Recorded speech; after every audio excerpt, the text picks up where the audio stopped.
যাই হোক, একটু জানবো যে সর্বশেষ কি আপডেট একটু জানবো আপনার কাছ থেকে আসলে।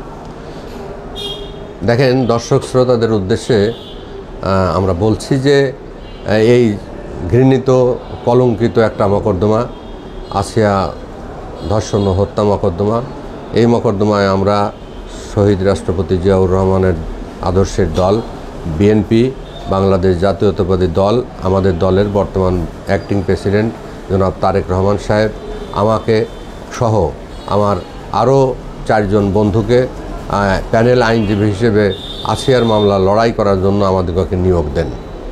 আমরা আমাদের এই মামলার রাষ্ট্রপক্ষের বিজ্ঞ পিপি সাহেবকে আমরা এই মকদ্দমায় সর্বতভাবে অ্যাসিস্ট করেছি এবং এই মকদ্দমা আমরা অত্যন্ত দৃঢ়তার সাথে এবং নিষ্ঠার সাথে আমরা পরিচালনা করেছি এবং বিজ্ঞ নারী ও শিশু নির্যাতন দমন ট্রাইব্যুনাল মাগুরা উনি স্যার এই আসামিকে মৃত্যুদণ্ডে দণ্ডিত করেছেন এবং অপার যে 3 জন আসামি ছিল, সহযোগী আসামি হিটু শেখের স্ত্রী, হিটু শেখের অপার 2 সন্তান, বিজ্ঞ আদালত ন্যায় বিচারের স্বার্থে তাদেরকে খালাস দিয়েছেন।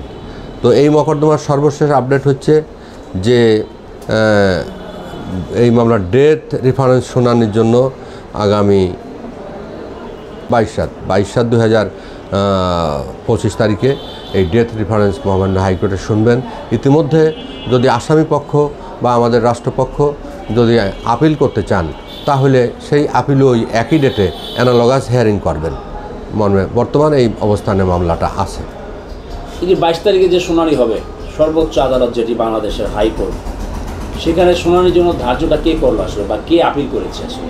না, এটা আইন যে নিম্ন আদালত যদি কাউকে মৃত্যুদণ্ডে দণ্ডিত করেন তাহলে সেই ডেথ রেফারেন্স হাইকোর্টের কাছ থেকে অ্যালাউ করতে হয়, অর্থাৎ হাইকোর্ট সেটাকে অ্যালাউ করবে অথবা ডিসঅ্যালাউ করবে, অথবা ওই ডেথটা যে পানিশমেন্ট যেটা হয়েছে এটা সঠিক হয়েছে কিনা এটা নিরীক্ষণ করার জন্য আইনগতভাবে অধিকারী হচ্ছে মহামান্য হাইকোর্ট। আমরা যতটুকু জানতে পারি যে হিটু শেখের পক্ষ থেকে কেউ আপিল করেনি, তাহলে আপিলটা কে করলো, জেলা থেকে বা জেল থেকে?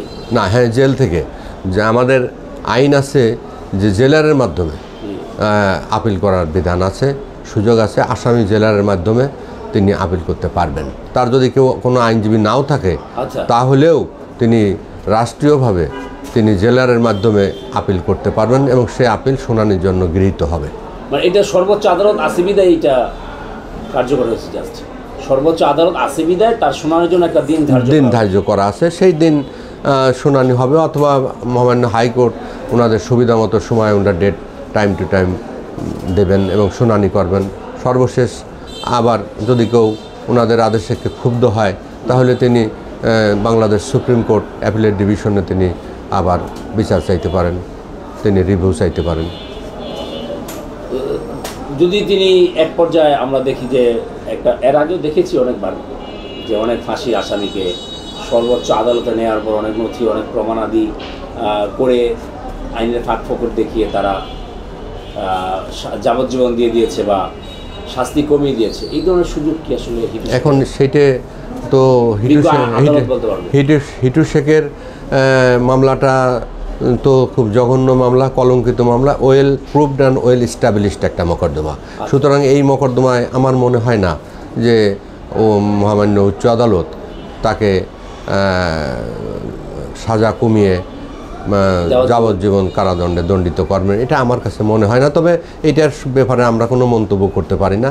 তবে মামলার যে ধরন, মামলার যে নেচার এবং মামলার রিয়ালিটি এবং মামলার যে লেভেল, এই জাতীয় মকদ্দমায় তিনি কোনো রেস্কিউ পাবেন বলে মনে হয় না। তারপরেও ইট উইল বি ডিপেন্ড আপন দেয়ার লর্ডশিপ, তাদের লর্ডশিপের উপর এটা নির্ভর করে। মানে আইনের উপর আসলে হাত নাই, আইনের গতি চলবে, ঠিক না?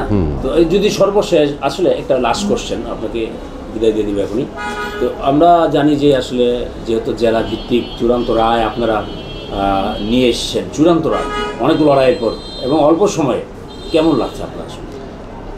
না, রাষ্ট্রীয় একটা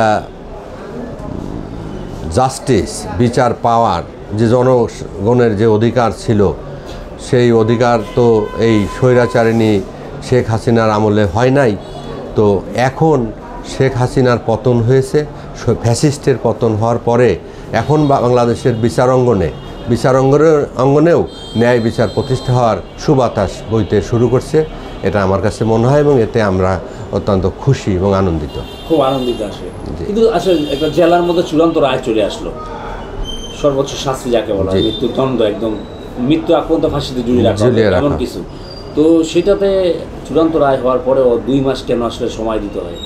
না, সময় দিতে হয়, এটা আমাদের আলোচিত একটা মামলা, আলোচিত মামলা হোক অথবা অনালোচিত মামলা হোক, নিভৃত নীরবের মামলা হোক, আইনের একটা স্পিরিট আছে, এবং সেখানে কতদিন পরে এই আপিল শুনানি হবে এবং কতদিনের আগে এই আপিল শুনানি করা যাবে না, এই মর্মে আইনের ধরাবাঁধা নিয়ম আছে।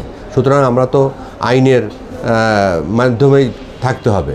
হ্যাঁ, এখানে একটা বিষয় আছে যে যদি মহামান্য হাইকোর্টে, সুপ্রিম কোর্টের অ্যাপিলেট ডিভিশন, সেখানেও যদি এই রায় বহাল থাকে, তাহলে ওনার হয়তো অনেকেই এই জাতীয় প্রশ্ন আমাদেরকে করেন যে সুপ্রিম কোর্ট যদি রায় হিটুসাকে বহাল রাখেন, সেই ক্ষেত্রে এই আসামির কি আর কোনো পথ খোলা থাকে কিনা রেমেডি পাওয়ার? হ্যাঁ, সেই ক্ষেত্রেও পথ আইনে খোলা আছে। আমাদের দেশের মহামান্য রাষ্ট্রপতি আছেন। মহামান্য রাষ্ট্রপতি বাংলাদেশের যে কোনো মামলা মকদ্দমা স্থগিত করতে পারেন, উনি যে কাউকে ক্ষমা করে দিতে পারেন, এটার কোনো কোশ্চেন করা যাবে না যে উনি কেন করলেন এটা বা কেন করতে পারেন। আইন ওনাকে ক্ষমতা দেওয়া হয়েছে, রাষ্ট্রের সর্বোচ্চ ব্যক্তি, তিনি কোনো আসামিকে খালাসও দিতে পারেন, তিনি মাফও করে দিতে পারেন। এই ব্যাপারে কোনো প্রশ্ন উত্থাপন করা যায় না, কোনো প্রশ্ন আসে না আসলে না। আইনে থাকে। বাকি 3 জনের ব্যাপারে কি বলবেন? বাকি 3 জনের ব্যাপারে যদিও আমরা বাদীপক্ষ, এটা আমরা খুশি হয়েছি। তো এটা আদালত একটা জাজমেন্ট দিয়েছে, দেখা যাক।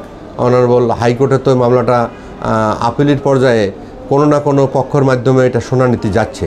যদি কোনো অনিয়ম হয়ে থাকে তাদের খালাস দেওয়া, তাহলে মহামান্য হাইকোর্ট যে সিদ্ধান্ত নেবেন সেটাই। যেটা প্রমাণিত হয়েছে মাগুরা জেলায়, জাজ সেটাই বিবেচনা করে তাদেরকে হয়তো খালাস দিয়েছে, এমন কিছু। সেটা বিজ্ঞ আদালত একটা দৃষ্টিকোণ থেকে হয়তো তাদেরকে খালাস দিয়েছেন। আচ্ছা, জি, থ্যাংক ইউ।